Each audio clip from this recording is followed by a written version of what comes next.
I've got this roughly 2-pound piece of clay that I cut out, and I'm just going to pat that with my hands and get it nice and smooth and even. And what this is doing now is it's compressing all the clay particles together to take care of any warping or cracking that might happen in the future.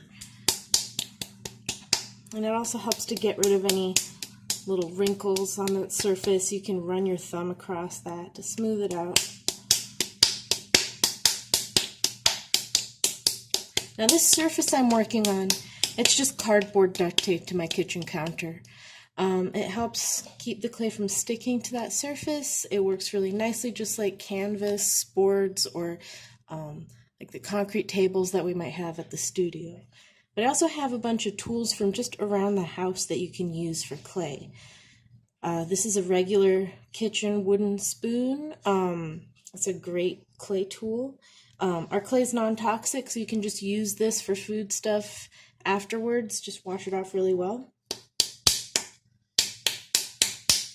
I'm just going to take this and start paddling that surface little by little to get some nice flat, even surfaces.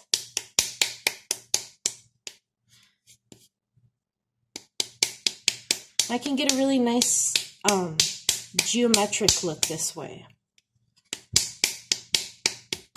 I'm not too worried about it looking exactly perfect right off the bat, because I can work on stuff little by little to get it as nice as I need to be.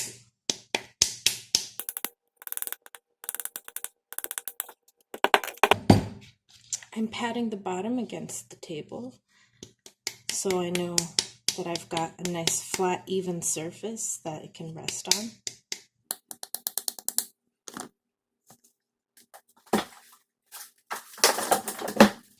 Now, my tool's actually sticking a little bit to that surface because it's a little bit wet. What you can do, if you have something like that, is a trick just like from baking, where you can get a little bit of cornstarch and dust it on there, and I should keep it from sticking.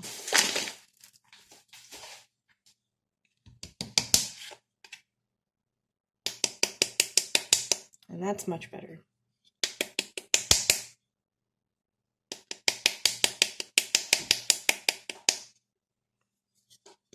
It's really funny how similar some hand building is to baking.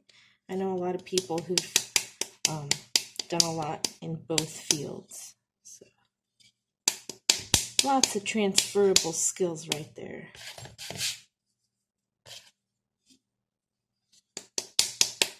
This is starting to look about where I want it to be. I'm worried about just getting that basic shape to where I want it. I can do some fine-tuning later on. But I want it to be distinguishable enough that it can get kind of squished and it'll still be visible.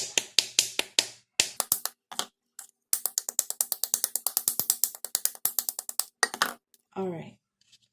Now, this is a great project to do if you have some clay that's a little bit stiffer. And fortunately, this clay is a little bit drier, so I don't have to wait as long. If you're using soft clay, you're going to want to set this and let it sit for a while. At this point, I've got my box shape, and I'm going to take my cut wire and cut it in half. Now, I don't actually have a cut wire with me, but I do have dental floss, which works wonderfully. So I'm going to cut off just enough. And I'm going to keep this flat area of my hand against the table as I cut through. And that way, I'm going to have an even gap between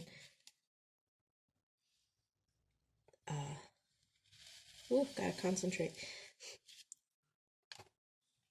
Between the rim and the bottom. Now that's not always going to be perfectly even, so I'll just put that back, rotate it, and then slice through it one more time, just trying to keep it at the same level as much as I can. and that'll kind of even things out a little bit. Now you might get a little bit of that overlap situation, but that's okay, because it'll be a lot flatter. All right, now I'm just going to set this side for now, and I've got my plastic knife. I'm just going to take the end of that to mark off where the rim is going to be. So I've got some fairly straight lines here, which comes in handy. It makes this part a lot easier. I'm just trying to keep it as even as I can. And there's the bottom. I'm going to do the top as well.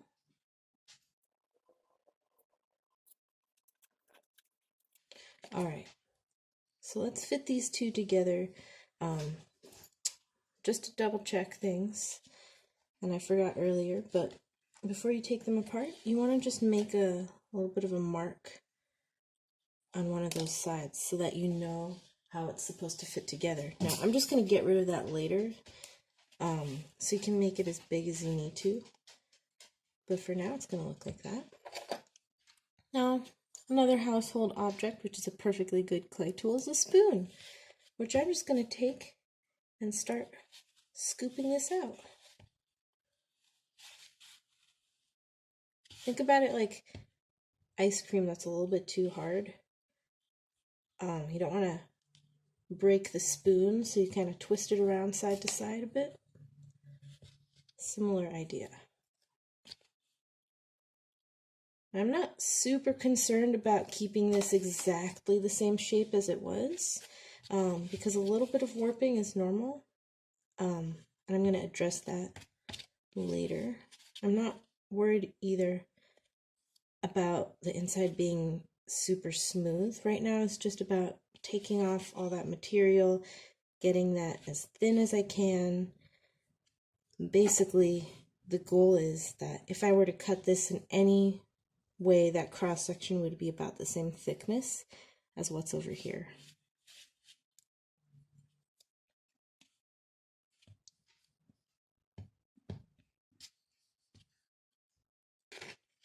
If you have any thin spots, you can always kind of move the clay to patch things. If you've got thick spots, you can use your finger to scoot that clay over. And then because I have these harsh lines, I'm going to use this flat, sharp angle of my spoon to smooth everything out.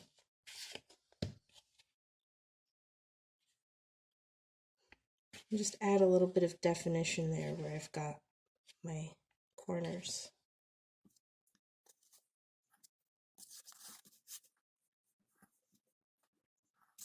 I'm just taking the last little bit of thickness off the bottom here. I'm noticing a thin spot forming, so I'm just going to patch that up. And I'm not worried about it being perfect, so I'm going to set that aside for now. Just running my finger across that surface there. I noticed a thin spot. I'm going to go ahead and hollow out the top half. This one I can be a little bit more, dig in a little bit deeper because there's just more material right there.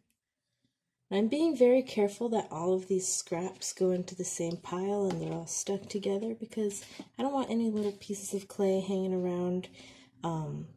Clay dust can be very dangerous if you breathe it in, so you want to be careful of that, especially when you're working in your home. So it's a good idea, even if you're not worried about your surfaces getting dirty or sticking, to just put some kind of thing down that you can work on so you don't get any hazardous stuff floating around.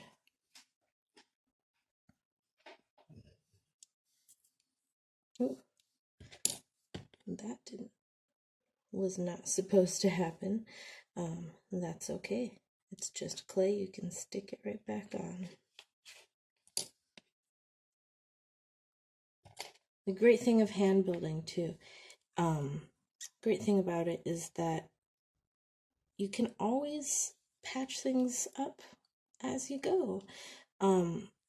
Whenever I hand build, I generally try to get things to point pretty gradually and just go back and polish things up as I go. All right, so that is looking good. Now I'm going to go ahead and find that mark from earlier, here and here. Pop these back together. And I'm just going to get them as aligned as I can. Each angle is going to line up together. I'm not super worried about it being exact because it has warped a little bit, carving it out. Now what I'm doing here is I'm just trying to seal it together, not like scratching and attaching, sealing it off, because I'm going to peel these apart in a minute, but just enough so that it's airtight and that stickiness of the clay is keeping it together and keeping that air bubble stuck in there. Just clearing my surface of crumbs, and then back comes the paddle. I'm just going to redefine all of those flat areas at the seam.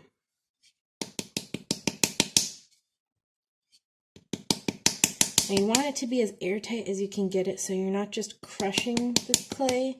I think I have a little bit of a leak here because it's starting to sag a bit, but I can always just fix that from the inside. But it is easier if you don't have it. So try to get that seam as airtight as you can.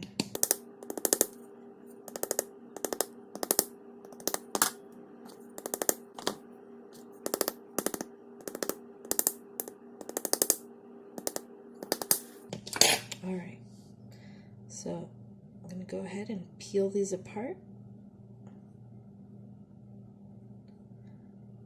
If it's stuck, which it is, I'm going to take my tiny doll fork that I found in the kitchen. It's a great scratching and attaching tool. If you don't have a tiny doll fork, a regular fork will do. Just stick it in there and kind of create an air bubble that things can escape from. Alright, so that's my box. It's almost there. I'm just going to refine that alignment a little bit more and add a flange. Hey, welcome back.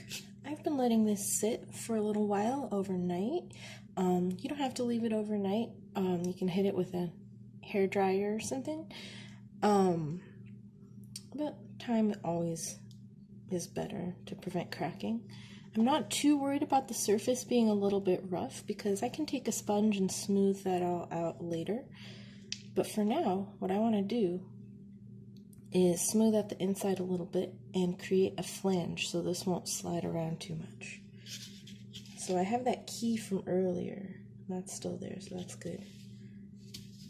And I'm going to refine this shape a little bit by taking that sharp angle of the spoon, pressing that down and out to get a bit more of an angle in there. I decided I'm going to put the flange on the bottom of this box because it's a little bit short. This one's pretty tall, so give it a little bit more volume in there. I don't have to do too much refinement on this one, it seems. That's good. I'm just going to take my finger and smooth out any rough patches or burrs. I'm not so worried about that surface because, again, that's easily fixable later, and if I mess around with it too much, I'm going to affect that structural stability. Okay. I'm just going to take my finger and smooth out those spoon marks. And I'm just being very careful that my fingers are on the outside to support it, so I'm not actually moving that surface anywhere.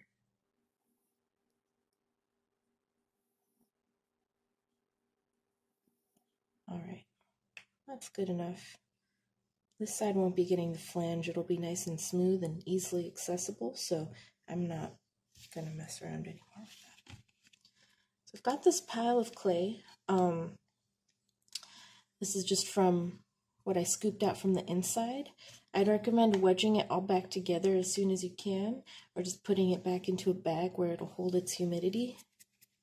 I'm going to take this coil just from there and roll that out.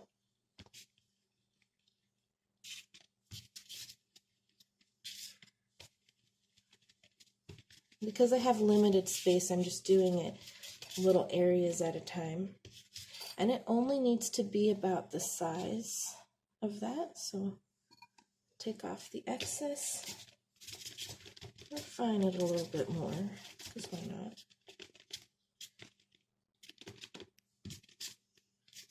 And if you have thin spots, you can always move your hands together as you're rolling, and that can help. All right. So I'm going to take the heel of my hand and just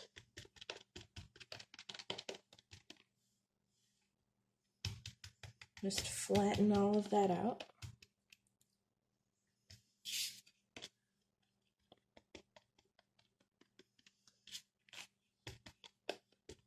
And then this, I'm just going to use this side. Take it and take my tiny doll fork. You can use a safety pin or a cork that you stuck a bunch of needles in. Or, yeah, a needle tool if you have one. And then just scoring that up. If you're using very soft clay, you probably don't really need to do too much of this. But I've been having this sit for a minute. Just for good measure.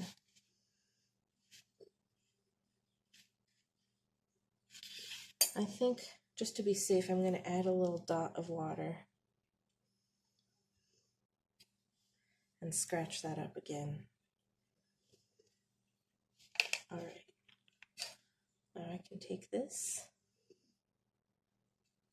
and feed it into the inside there.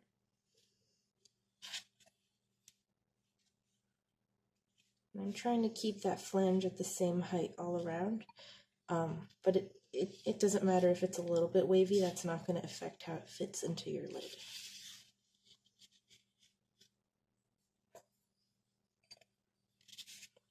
And again, this spoon angle is coming in really handy. Now I realize not all of you might have these lovely angled spoon handles. You can use the side of a credit card. That works just as well. Let's get that cleaned. And I've got that little bit of a curve on there, but if I keep it angled out, that's going to minimize that.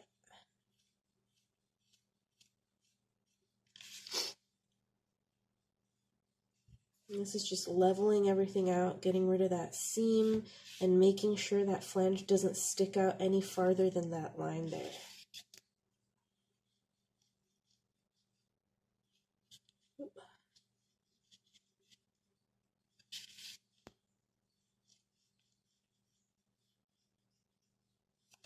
Now you are going to get some thin spots. That's perfectly normal. Just go ahead and patch that back together.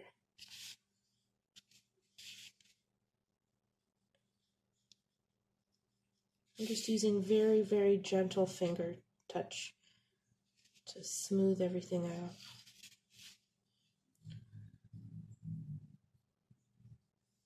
Looks like that needs a little more clay to reinforce things.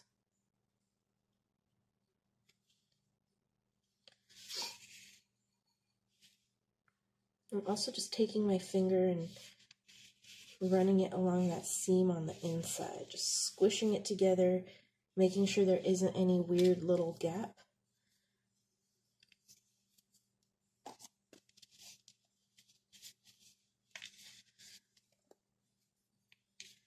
And I can use that spoon to kind of squish the clay into that gap if there is one.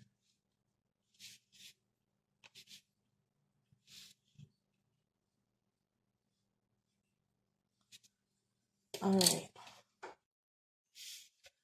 Well, let's check out the top. I've got my key right here. Looks like that's looking good. I'm going to scoop out a little bit more from the inside here to make sure that there's a nice fit. And then do another run with my fingertip. to angle everything inwards just a little bit. And that pops right on top. Now you're going to have a little bit of warpage on the sides. That's okay. You can always kind of paddle those gently back into place.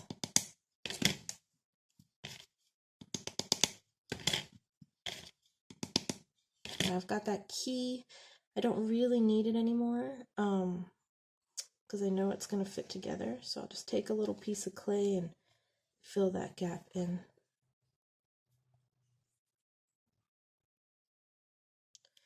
And once you do this, it's a good idea to let it sit again for a couple minutes.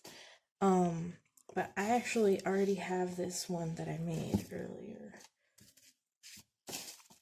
And I can take my plastic wrap, just regular household plastic wrap works just fine. Just wrap it loosely in that, and that should keep it from getting completely bone dry. Now this is one from yesterday. Let's take a look how it's doing. I would say this is leather hard. The other one was a bit before then. And it looks like I've got a little bit of shifting as it dried, so I'm going to go ahead, you see that gap there? I'm just going to take my spoon and polish that until it's flat against each other. And if there's too much, you can always scrape it a little bit. And then where it curves down, I'll just smooth that out.